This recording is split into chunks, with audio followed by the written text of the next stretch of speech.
This last section of Chapter 3 will look at the cell cycle. Let's begin by looking at the cell cycle, which is important for DNA replication, also for growth and copying of our chromosomes. And so the cell cycle is divided into three different stages. We have interphase, so that's represented here within this green, okay? Then we have mitosis in this section, and then the last phase of cytokinesis. So let's begin with interphase, and this is divided into a G1 or gap 1 stage, where this is where our centrioles start to replicate. The next portion is S phase or synthesis stage, where we have DNA replication occurring. And then lastly, we have G2 or gap 2 stage, and this is the final growth and activity before mitosis begins. Mitosis is divided into 4 different stages. We have prophase, metaphase, anaphase, and telophase, and we'll get more into that. But a good way to remember mitosis is by the mnemonic of PMAT. Okay, and so that goes in order from prophase to metaphase to anaphase to telophase. And then cytokinesis kind of overlaps with mitosis, and it's going to be the last part of it. With interphase, what we have here is that there is lots of RNA synthesis that is occurring. And so if we look into those 3 different phases of interphase, we have the G1, again, G standing for gap. And so this is when the cell is performing the functions, the characteristic of cells within that tissue. And so there's a certain protein called cyclin D that moves the cell through gap 1 or G1. And interesting thing though is when we have overactivity of cyclin D, this has been implicated in some cancers. So too much of a good thing where we have rapid development of that cell. P53, which is a tumor suppressor gene, is also a transcription factor that can stall genes from the G1 to the S checkpoint. And so this is responsible for repairing DNA damage and to promote apoptosis or cell death of cells that have faulty genes. And if a cell does not divide, it will remain in that G1 phase for its entire life. Next, we have the S phase or the synthesis phase. And this is if a cell is going to divide, it will perform DNA replication at this time. And then gap 2 or G2, we have chromosomes start to condense, and we have 2 strands called the sister chromatids that are joined by a centromere. And then that will go on then into the next stage, which is mitosis. In looking at the cell cycle, so here let's start with interphase. And so here we have our nucleus. Nucleus is still visible. And then the centrosomes are starting to form. And then we enter within mitosis. The first stage here is prophase. And so here now the chromosomes become visible, and the nuclear membrane and nucleolus start to disappear. And then the centrioles now start to move apart, and then these spindle fibers begin to form. The second phase of mitosis is metaphase. And now we have chromosomes lining up at the center of the cell, and they have attached 2 spindle fibers. And so now, too, the nuclear membrane has completely disappeared within this stage. The third stage of mitosis, we have anaphase.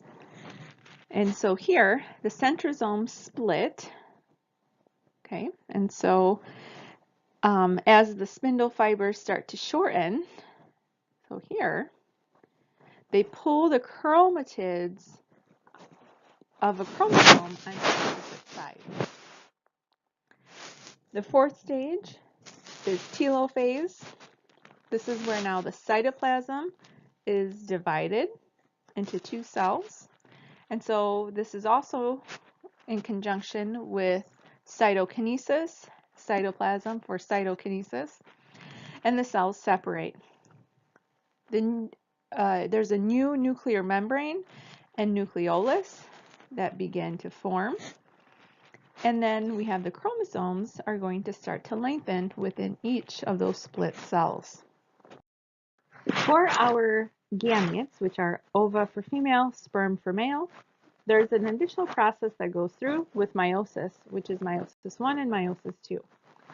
So the processes are very similar to meiosis, where we have prophase 1, metaphase 1, anaphase 1, telophase 1, and then we'll continue on with the daughter cells that are produced to be prophase 2, metaphase 2, anaphase 2, telophase 2, until we get our final daughter cells that will be produced from the original. And so with prophase 1, very similar to mitosis, where we'll have the chromosomes lining up, and what we have is the nuclear membrane and nucleolus that are going to start to disappear. Now, with metaphase 2, so this we're talking about metaphase 1, what happens is something called crossing over.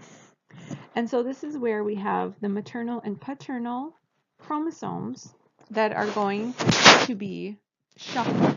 And so here in this example, so if we have, say for instance, the purple is the maternal chromosomes, the red is the paternal chromosomes, we'll have sections of each chromosome that are going to swap, okay? And this is very important because it helps for genetic diversity among species. And so this is why we have, like our siblings, while we look similar to them, we are in fact different from them. We're not identical.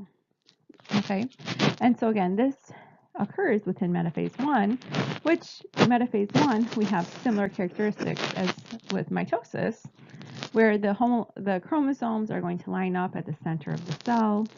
Okay, and then the how they set up too is also going to be random, so that when they're split, it's not always that the maternal is on one side and the paternal chromosome is on the other, but rather we'll have a good mix between the two because it's at random. So if we continue on then with anaphase, very similar to that of mitosis, where now we have the chromosomes are going to be pulled apart by those spindles. And then telophase now will be the separation of two different cells in that cytoplasm. And then we have the nuclear membrane starting to reform, as well as with the nucleolus. So now the result is we have two daughter cells, so 1 and 2, and each have 23 chromosomes within each cell. This is termed with meiosis 1 to be a reduction division, since each cell now has half the number of chromosomes.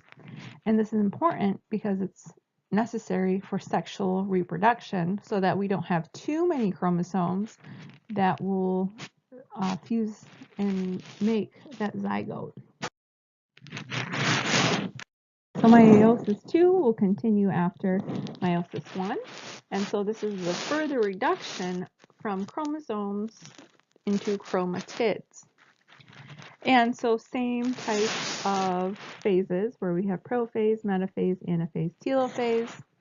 And now we'll have the sister chromatids that are undergoing that same process, where they go from a chromosome into finally a single chromatid, where now with each daughter cell we'll have 23 chromosomes.